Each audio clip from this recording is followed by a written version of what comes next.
Hey guys, so this is part, I can't remember, is it 15 or 14 anyway, unimportant. I knew that New Zealand wouldn't let me down, and New Zealand didn't let me down, no. So I went back to Christchurch, met back up with the guys that I'd had a party with about a week ago. Great guys, great bunch of guys and girls. And yeah, so I got speaking to them about these coincidences, and every single one of them had a coincidence story about travelling. One girl, she was an Irish girl, and she was in another country, and there was a bunch of other Irish people near her singing the Irish anthem, and she thought, oh no, idiots and all that.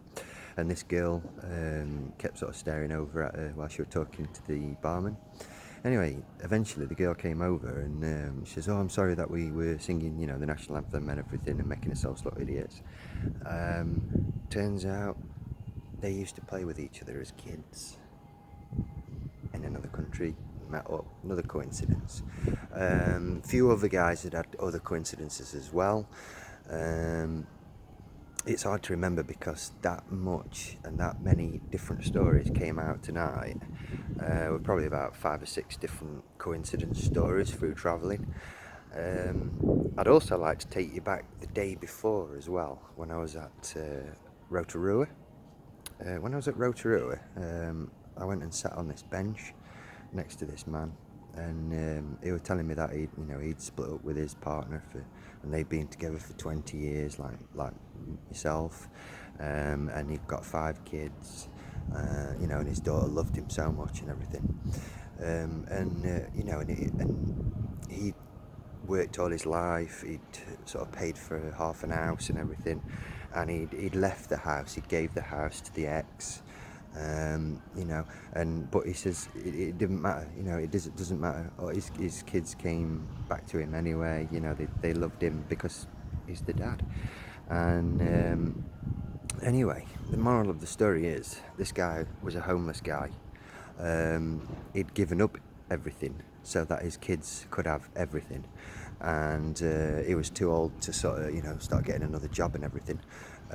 So yeah, he was homeless, and just sort of makes you think, when you see a homeless guy or a homeless person, don't judge them because you don't know what the backstory is.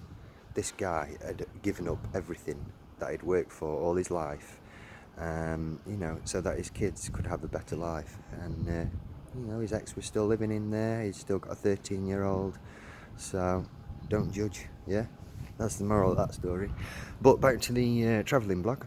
More coincidences, more evidence. I'd like anybody whatsoever to sort of, prove me wrong. Go travelling yourself.